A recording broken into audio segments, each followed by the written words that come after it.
recording, mate. Yep. Shall I go 3, 2, 1? 3, 2, 1. I'm all glittery, Dan. Hey guys, welcome to the Push Pull Legs podcast with myself, Dammy. And me, Tom Hall. What's going on, bro?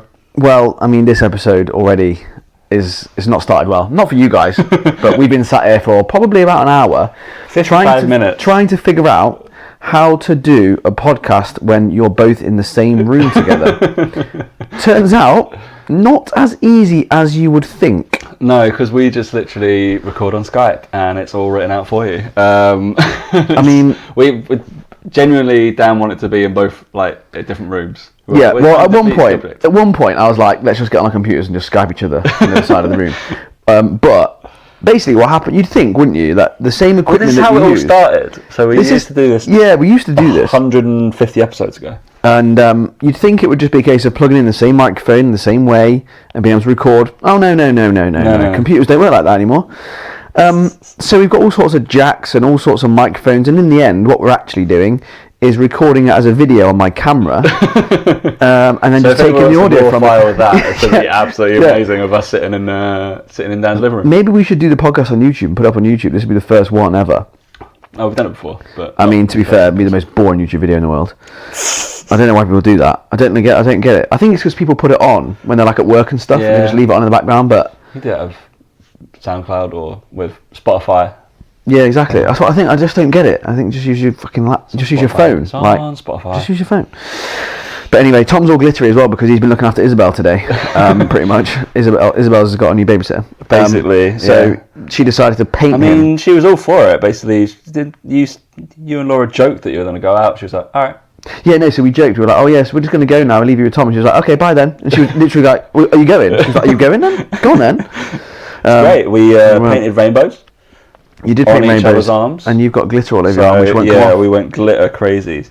So I'm expecting for glitter to be in certain places when I shower, I'm guessing. Yeah, well, we'll soon find out. We'll soon find out. We'll soon find out. But yeah, we went to Owie Diner. We went to. I've got that at the top of my list, mate. Yeah, we went out for a burger in Bristol, and it was one of those places that, to be honest, on the pictures on Instagram, it looks like the place to go for burgers, and it was good. I'm not going to say it was amazing. It was good. It was a solid like 7. Yeah, it was a good 7.5. Like, it was a good burger, but it was very much a show burger. It's a showy burger. It's, it had like your patty and it had your buttermilk fried chicken. Something called clucked up, and we crispy buttermilk thigh. Yeah. Steak patty, double American and Swiss cheese, and baconaise. Yeah, it was top and bottom. It was very good, but the chicken overpowered the beef, and the beef wasn't the best quality. Like compared to like a Bleecker burger or a Black Bear burger, it just wasn't as good a quality of patty. But that being said, if you're in the Bristol area, still go and experience it. But it is a bit kind of like sickly and stuff like that. And then tomorrow, the day this podcast comes out, we're going to go to the burger place in Bath, which is better quality, less about the showiness of the chips and the dripping cheese. Yeah, the weird double dirty fries, didn't rate them. No, they were all right. They were just chips with flipping cheese sauce on them, really. And yeah, they just like any burger company, just serve poutine. Yeah, it's just easy, isn't it? It's just like one of the best burgers that we have had like that was the Dip and Flip. That was good. Dip and Flip is. I would happily go out there. 100%, always going to be a top 3 burger place in London. Yeah, very, very good. So yeah, like I said, as of when you're listening to this, we will be probably on our way to the place in Bath, so you'll be able to check it out on Instagram. But yeah, that's what we're going to talk about all day today, is it, Tom? We're not going to talk about burgers all day. Yeah, we got Dan's got to review his Biscoff now as well. Oh, I had the Biscoff ice cream because Tom informed me that Waitrose is one of the 30 Waitrose shops. One of the 30 Waitroses. Of course, it's going to be in Bath. Of course it is. Of course it is.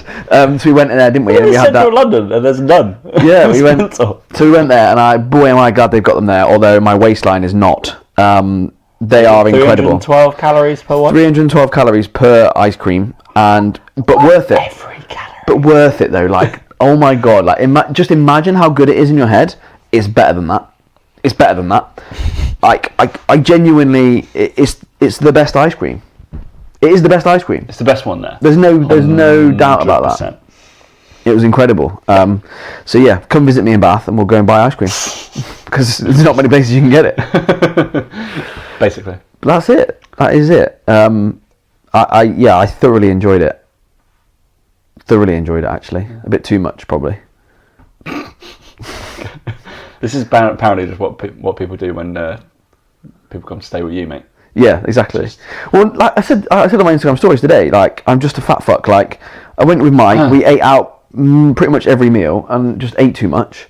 You've come here, I've just eaten shit and eaten too much. Although, to be fair, since the burger, I've not eaten. We've not eaten since the burger. Well, I had I had yogurt and apple for breakfast. Then we had the burger and chips, and that's it. So actually, I'm not that bad. Okay. I just need some more fibre. So I had to eat that. You had to eat that, didn't you? Yeah. Twister, mini Twister there. So it's not a lot, is it? Smashed it. 70 calories, 90 calories. If that. But yeah, not a good day for food. It was a great day for food. Well, great day, but not a good day. Right, we've got a few topics. I've actually written a few down now, realising that we didn't actually bother. No, we didn't, did we? But yeah, it's only because it just flashed up on my feed, and then apparently Dan was talking about it this week. Don't watch Dan stories. No, I don't blame you. But it was just an interesting question. It's not an interesting question. I guess it could be for beginners. Fine, cool. It was just more. It was more hilarity about the answer, and it's something we've made a point of before. We did a show previously about what stuff you can kind of ignore in the fitness industry. If you want to be, probably us is like the 90% of we can do the bare minimum and get by, and we'll be okay. We look good. It's fine. Yeah. Move on. Enjoy your life. But yeah, the question was a good hypertrophy focused program for a beginner. Straight away, first two comments. A program that adds sets from MEV to 2/3 of your MRV and overloads proximity to failure throughout the meso and works mostly in the 5 to 30 rep range. Oh my! I mean, okay. I did emphasize one word in that question, right?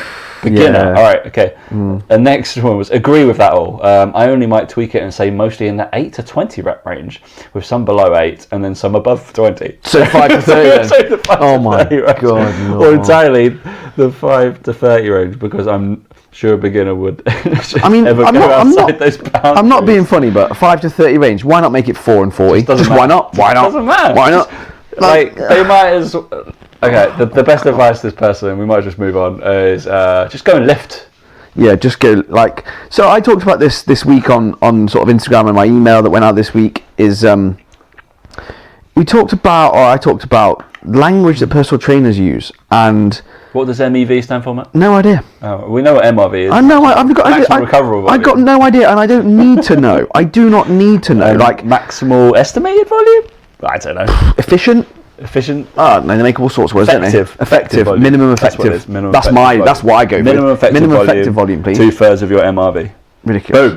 Boom. But is the whole thing about PTs using language just to try and sound clever, and like, they really like elongate everything, and they really have to make sure that they use words like concurrent, not like the same. Can't say the same time. Say concurrent. Has to be concurrent, or like assimilate instead of digest. Like, ridiculous. And like, all they're doing is copying people now, mate, that burger. Yeah, all they're doing is copying people who use those words. And there are some people who are within their right to use big fancy words because they are intelligent and they were maybe the first people to start using them in the bodybuilding world or whatever.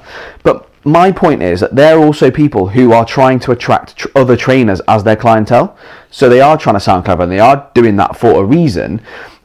Because people, I suppose trainers might want to think that they're doing something above and beyond what is considered, the simple stuff like we would talk about, right?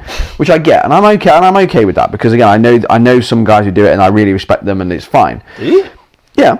Like the muscle mentors, they use quite like, I suppose, words with more than 2 syllables. Well, yeah, because they can. I mean, I can't do that. But the way they explain stuff, especially some of the stuff with exercise mechanics.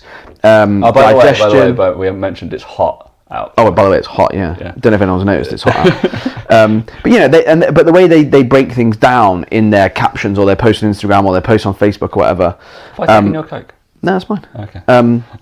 They do use longer words, and they do break it down, and they do give you the intricate, specific details that you need to know, because again, they are targeting that next level athlete. They have arguably next level knowledge compared to someone like us or the people that we work with or whatever, and they use that sort of language. But my biggest bugbear is people just copying them. People are just copying them for no reason, and they don't have the level of intelligence. They don't know why they're saying these things. They're just copying it.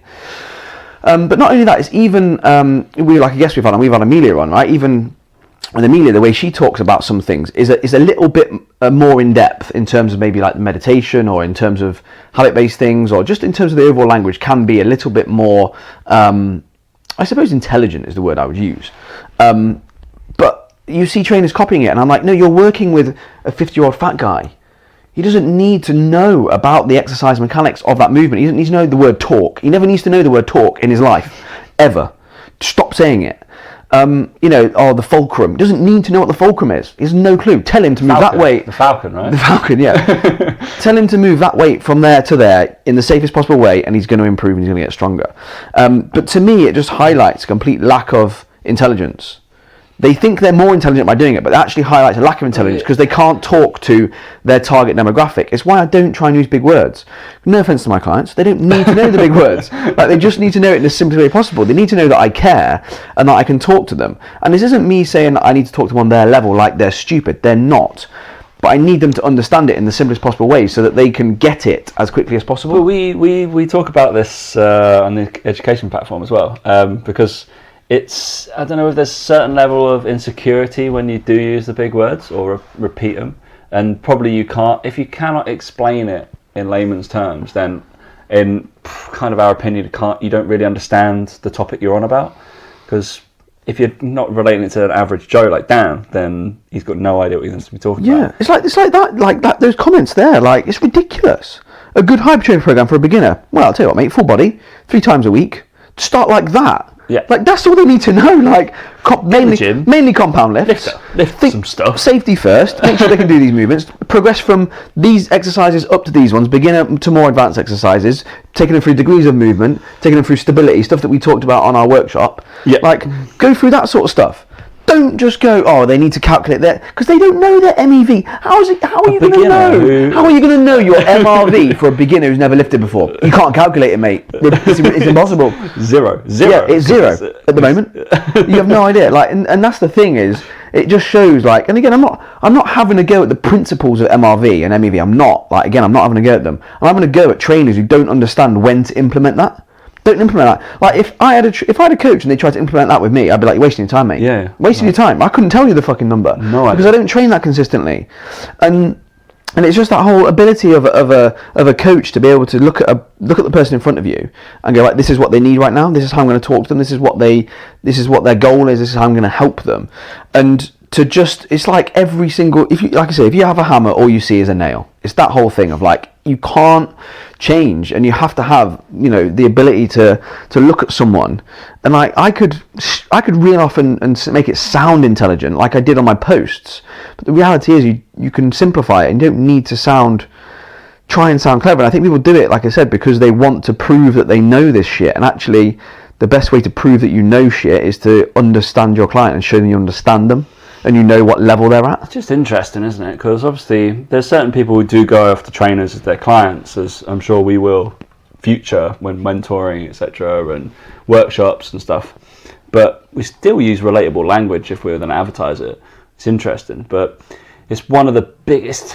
It's just the difference of being coached and then being kind of preached at. If somebody's going to be coached, you're hoping it's going to stick. There's that retention value, and hopefully the client isn't even going to realise they're learning it. That's part of the coaching. I just think, like, half these people, if they went to their accountant and their accountant was just reeling off legal speech at them from a book, they're going to go, what the fuck are you on about, mate? Just talk to me. They're lawyer as well. So. Well, whatever, you know what I mean? I'm sure an accountant must know some sort of law. No. But, like, I'm sure that they would be sat there like, what the fuck, you want? Just tell me in plain English, mate. And think how many people are reading Instagram posts of trainers thinking the exact same thing, like, mate, just tell me it, and, like, tell me what I need to know. Just tell me what I need to know. Like, and every time I write a post, I'm always thinking to myself, can I make this a bit simpler? Because there's no need to complicate it. And I think some posts it maybe is required or whatever. And like I said, in some demographics it's required for. But the funny thing is, like I said, is that I've seen it a lot now in the last 6 months. Is people just copying someone else doing it. And for the life of me, I can't work out why, because they're not at that level that they're person that they're copying off. They're not there. It's like a prime example is like Jordan Peters, the way he talks about bodybuilding. I just see everyone else now who's in bodybuilding talking the same way he talks. I'm like, you're not Jordan Peters. Like, you're just copying someone. Like, take inspiration from him, whatever you want to do. But there's certain things that guy does because he's at that level that he needs it, and he needs these 0.01% things half the time. But the way that people talk about it, who follow him, and they're like not even junior bodybuilders, they're just trainers. It's frightening. And again, it just shows that complete lack of understanding of what people out there need.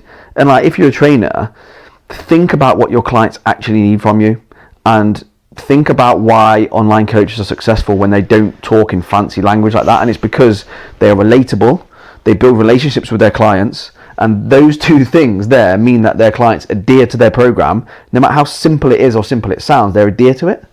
That's all you have to worry about. You have to wonder why they signed up with them in the first place.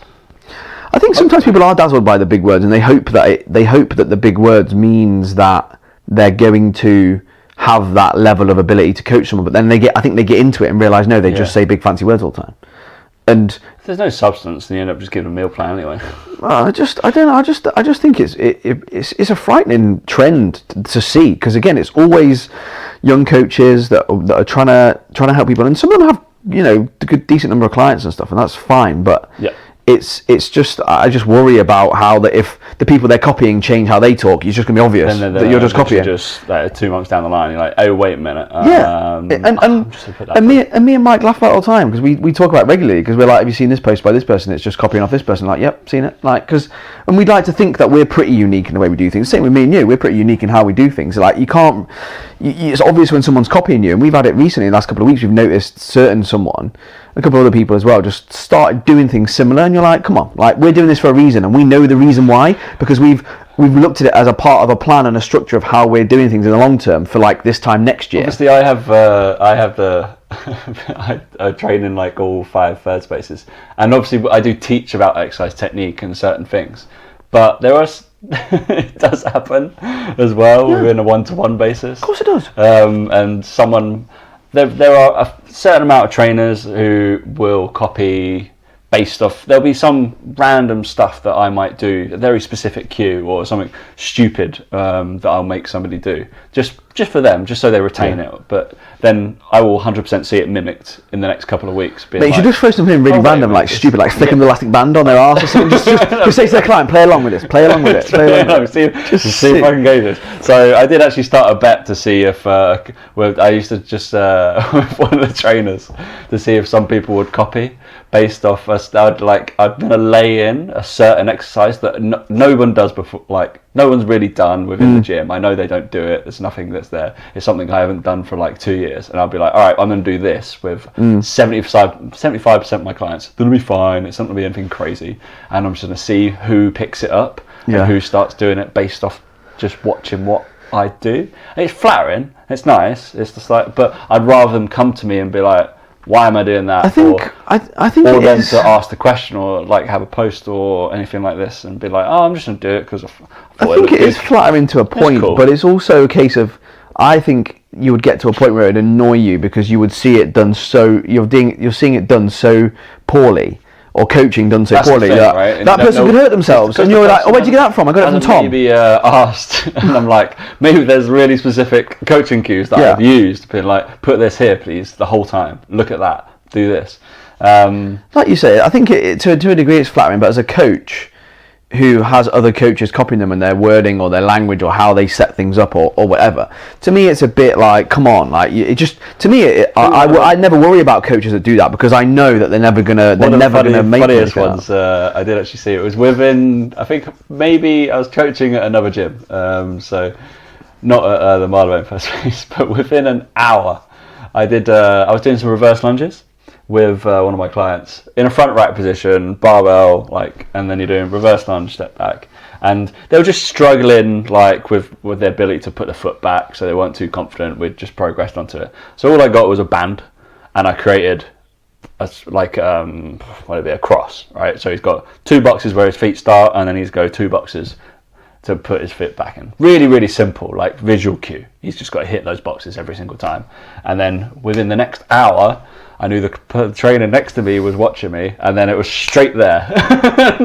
Same setup. I was like, that's interesting that they yeah, it's interesting that their program is exactly the same as this one. Right? I was just like, that's weird. I was like, I don't use that a lot. And it was just because I was just getting annoyed with the person. But that's what trainers do, though, isn't it? Like, it's like, oh, that looks good. Just don't be don't be that trainer. Like, go ask them and be like, oh, that was good. I'm going to use that. Thanks. Yeah. Perfect. Exactly. Job like, solved. Why have you done that? Like, oh, because of this reason. Oh, that's really smart. I might do that next time I have an issue. Like, that's all it took. 2-second conversation. But again, more so in nutrition, though, it's scary because obviously with nutrition, there's actually a lot more, I suppose, individualization that occurs. Like with weight training, it's a bit more like, well, most people just move weights and be all right, kind of thing. Whereas with nutrition, there's certain reasons that some people might be doing things. Yeah.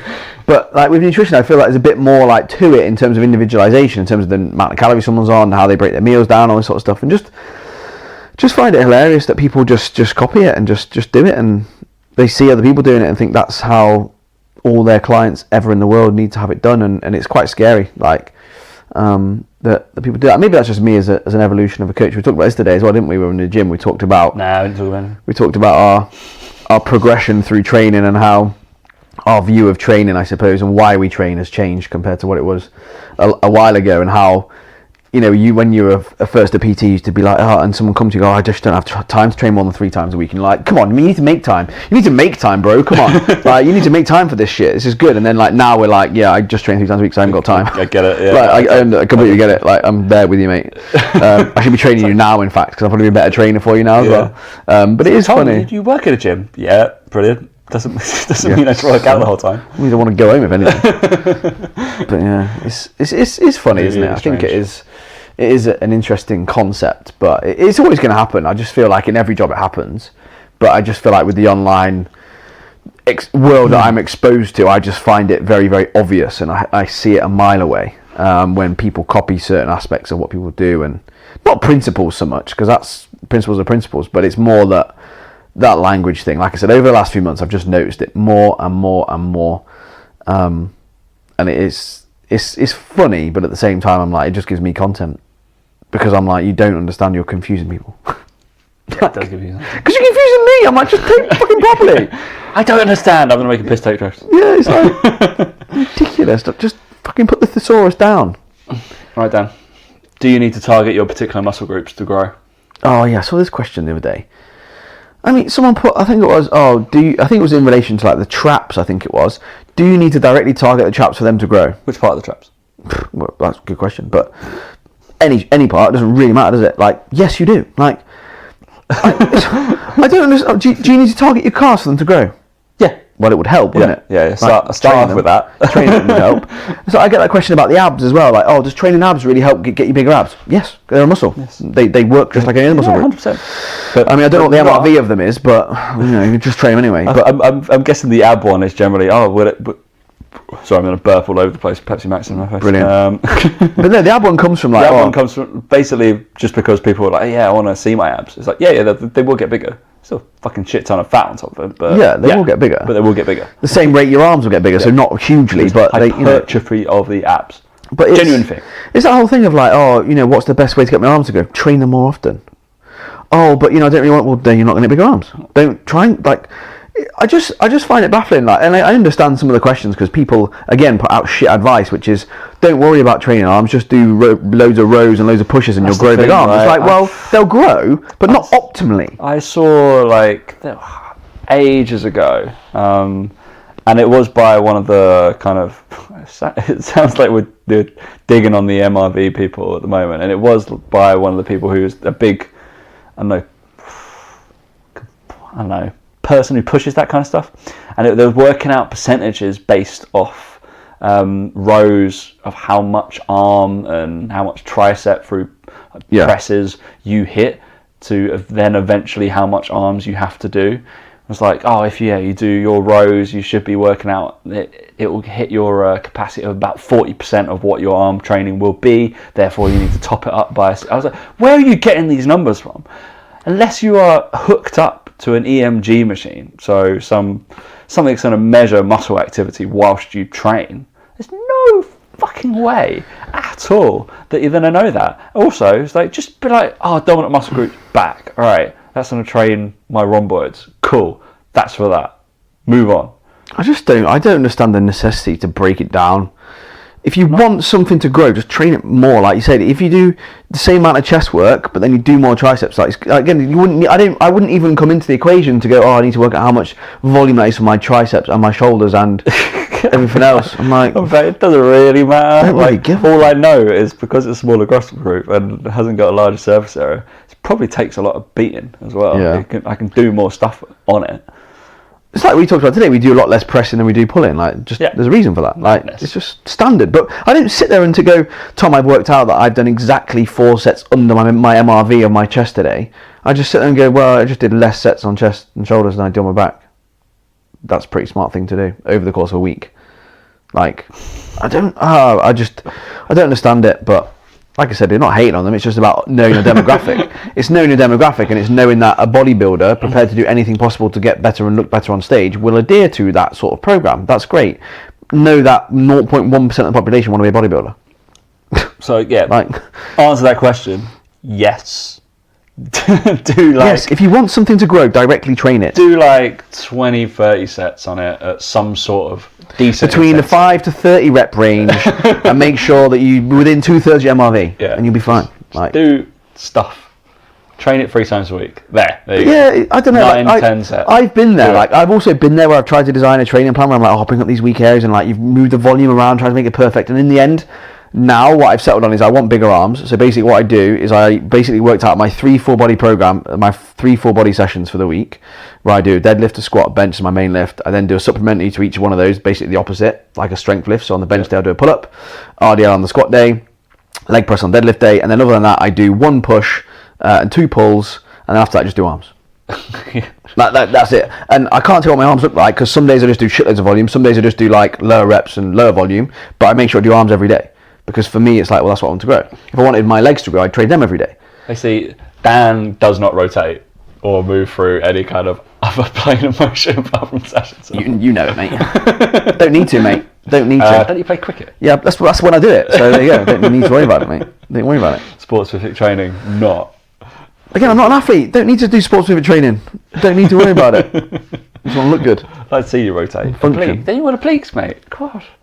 Mate, I've actually got I've got good mobility, I've got good range of motion. Don't worry, mate. I'll get the old core rotational workout soon. Never mind. All right. There's a poll on UK PTs, which I. No, of course there is. Of course there fucking is. It's just a source. There's always a poll on fucking UK PTs.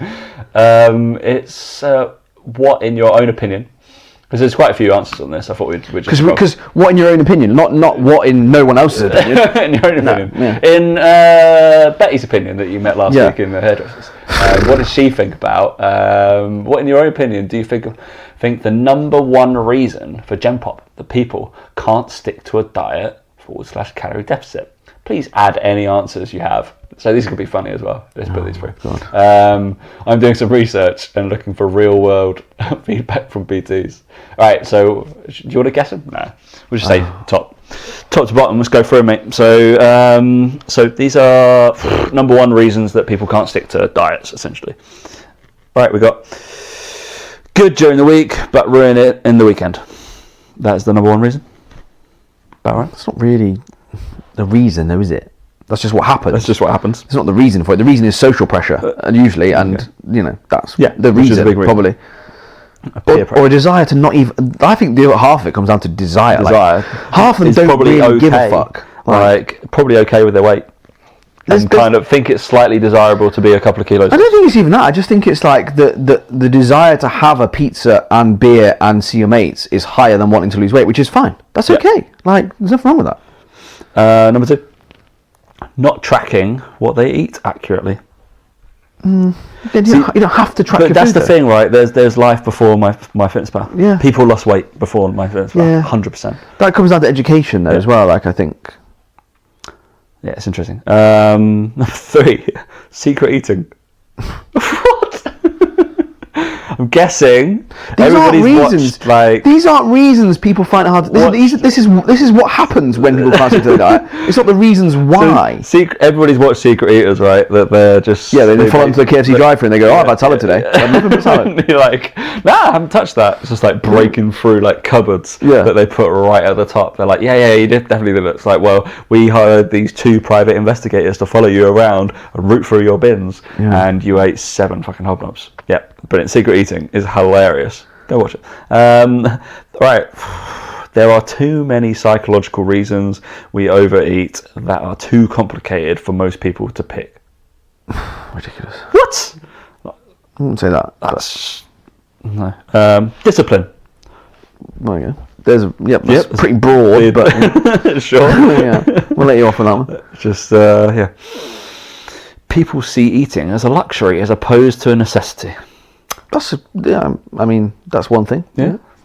I'd say it's pretty necessary. It is a necessary. It is necessary. Yeah. It is but people see food as. What did you say? People see food as it is a necessity. Okay. It is necessary. You're struggling. It is necessary. You worried about that, mate? That's fine. People do. I think that's the thing when you people see food as a luxury and not just as fuel. But that's just the world we live in now. Like food tastes fucking great. Like it never used to taste this good. Like. Interesting. That's the thing, isn't it? There's so much salt, sugar, and fat added to stuff because companies know that makes things taste better, which means you want it more. But companies don't give a shit about your fucking waistline, do they? They just buy more of their food. Sell. Mass marketing and addictive ingredients. Brilliant. They don't exist, but yeah, never mind. Mass marketing doesn't exist. No, as if you got me on that. That's because of the delays, isn't it? Delay on Skype, so I didn't get that. Can't be bothered to weigh their food. Don't have to weigh your food. Just shows the fucking UKPT's group. Yeah. Poor support networks. That's one. That is one. That's legit. Really, really low though on this. Yeah. Before all the other shit that has been put in there. Lack of education in earlier life. No, just lack of education. In an earlier life, like before you. You have to basically believe in reincarnation. Is that all of them, or is there more? No, there's more. Oh Jesus. Food as a reward. Yeah. Interesting.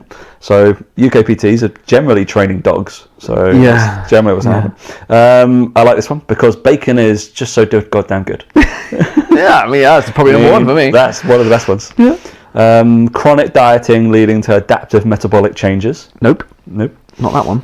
Because they wouldn't then be worried about it, would they? If they're chronically dieting, they'd probably be in a good place with their weight. Yeah. Losing weight is the hardest thing you'll ever do. It's definitely not. Definitely not. It is really not. It's actually something that's very, very simple to do. Very, very simple. It's not fun to have restricted what goes in your mouth, whereas eating is fun. Yeah, I agree. Yeah. The thing I think with it is, like, I've noticed over the last few days from eating, that burger today, for example, is you get to a point where food doesn't taste as good anymore. And I'm at that point now where I'm just like, actually, that's a lie. That Biscoff ice cream was fucking incredible. Biscoff was great. But there comes a point where, for me, and again, because of my education and stuff like that, whatever, I suppose, and going through it all, that I've said this to Mike, I've said this to you today, that I've not been eating as well as I have done in the previous month, and I feel it. I don't feel great. I wouldn't say I feel amazing. Like, I wake up a bit groggy. I sleep well, but I still feel a bit tired.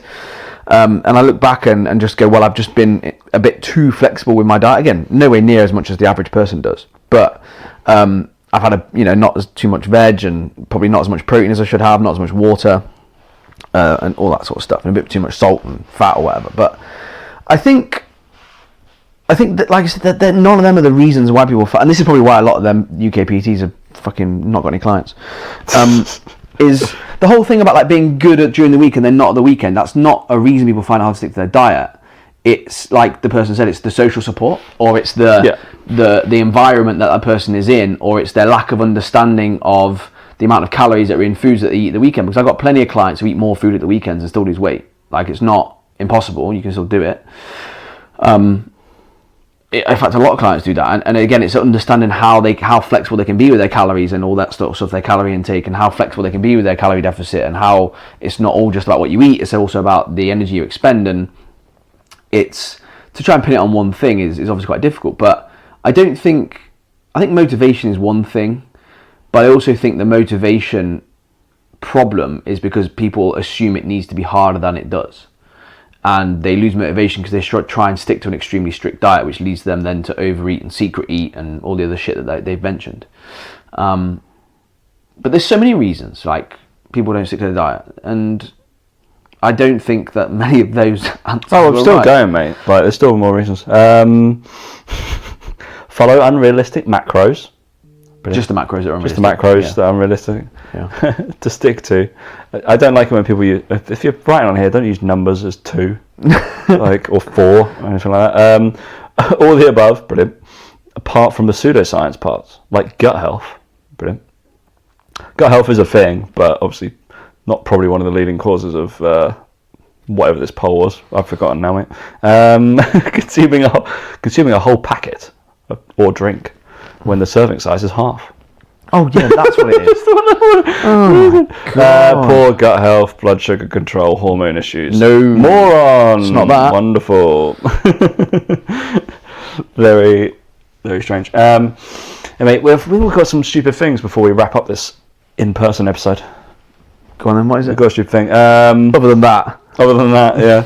So on point, Emily Pointer sent me a shout out to Emily. Yeah, Guardian article. Yeah, she sent that to me as well. All right, well, we're going to look at it, aren't we? Yeah, well, I didn't look at it. She just sent it to me. Did you not? Because I thought she'd have sent it to you. All right. Wow, you're such big time now, aren't you? Yeah. So big time. I'm busy. Sorry, Emily. Sorry, mate. You're on holiday. I'm busier than you. No, he's not. He's done nothing today. No, I am doing loads today, mate. I made a YouTube video today. You didn't even notice. I was that quick at doing it. I played with Isabel as soon as she woke up. That's it. Like, I've been at work. Tom's been babysitting today. So we played ice cream shop. Yeah. Did you get the one you wanted? Did you get the one you wanted or not? I never get the one I wanted. No, I get the one that's given to me. Unfortunately, we eventually made her say that she didn't want to say the word pistachio. No, she doesn't like saying words she can't pronounce because she feels silly. We did it like later in the day. Oh, did you? I was like, you're gonna say it because you can say it. I was like, pistachio. Sometimes she doesn't like it. Yeah. I was like, puh. It's good. There you go, mate. Nailed it. But then don't teach her any of the naughty words though. I didn't know what you're like. What, pistachio is a naughty word? No, as in like I know what you're like. You'll teach her the words. No, I don't swear. You do. You two are worse than me. Then I did. But I do silly things is probably what she's going to start to do. Yeah. I do practical jokes. Yeah. So that's probably more for my thing. So we were spraying the hose around a little bit too much. Sorry. Laura got stressed because that was my fault. I got all the ice cream balls wet.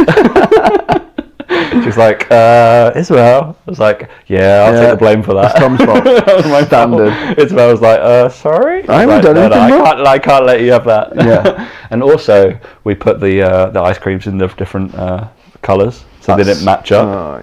Oh, come on, mate. She thought it was mental. Yeah, I mean, I bet she would do. Yeah, considering Dan's house is all like nice. It was usually nice and tidy. It's Laura. It's not me. It's Laura. Oh, really? It's the OCD one. I'm not. Really? I'm not as OCD, mate. But yeah, it's been fun. What we got? So 10 things. So it says never be an ego lifter. This is from the Guardian. Personal trainers, 12. It said 10 things at the start. 12 secrets to successful exercise.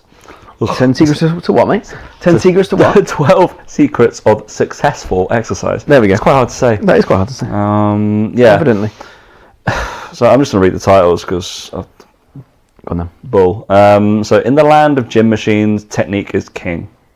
Brilliant. Agreed. Agreed. Yeah. Fitness classes can be great, but tread with caution. Agreed. To be fair. Hang on, I thought this was stupid things. No. Women lifting weights won't turn you into Hulk Hogan. Yep. No, that's true. Because he's a man, so it won't give you a sex change. You may not be trying hard enough. That's one of my gripes. Yep. I mean, these are all good so far. I don't understand what's going on here. You don't need a fancy gear or boutique gym membership. No, you don't. No. Leave your ego in the locker room. Yeah. Yeah, agree. Find your real motivation. Don't really understand that. Yeah, it depends on what that is. Be realistic about what exercise alone can achieve. I thought this was stupid things. I know. Well, the titles, they seem absolutely fine. I haven't read it, by the way. Oh, you haven't read it? I was expecting. Oh. Gels and protein powders are best left to the professionals. Well, no, protein powders are fine. It's ridiculous. What professionals? Yeah, exactly. Yeah. Professional what? Eaters? Or? Yeah. That's weird. Don't do the same thing week in, week out. No, definitely do the same thing week in, week out. Pretty much, well, the same movements anyway. Yeah, you want to do that. Probably not the same weight though. Let them off that. Oh, it's very strange. Go at your own pace. Don't be afraid. Depends. That's what that means. Strange. You probably haven't got it somewhere. I don't know. You're probably looking out for help if you just started going to the gym. Yeah, maybe. I assume so. Don't listen to Noel Edmonds. Yeah, don't listen to Noel Edmonds probably.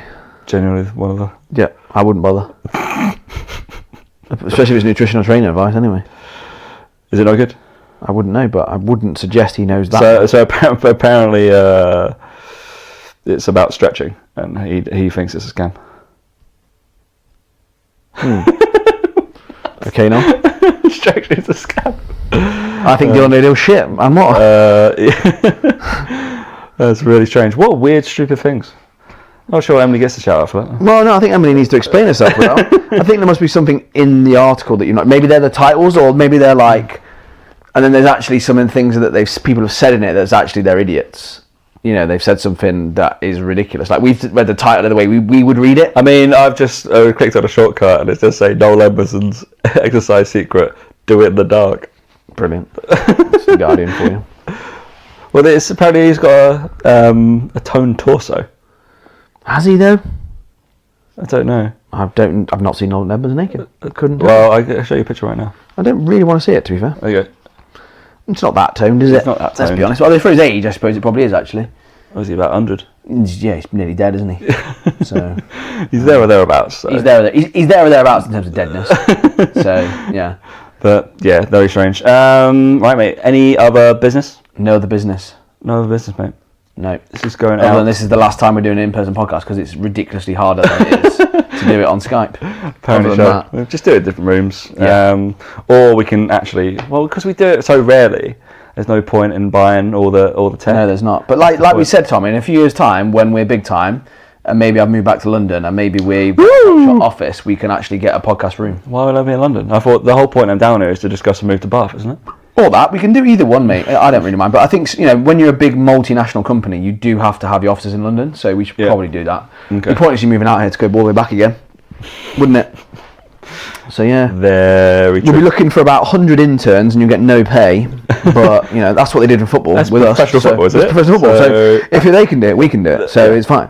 And we'll just try and find an intern that's got an office free in London that we can just have. Easy, mate. Told you. It's all part of the big master plan. Don't you worry about it. Very true. I've also had to stomach Pepsi Max throughout staying with you, and I'm a Diet Coke person. Oh, shut up, mate. Pepsi Max is fine. On that note, I've got Pepsi Max and raspberry in the fridge. I know, yeah. Yeah, mate. Right, on that note, we will catch you next week.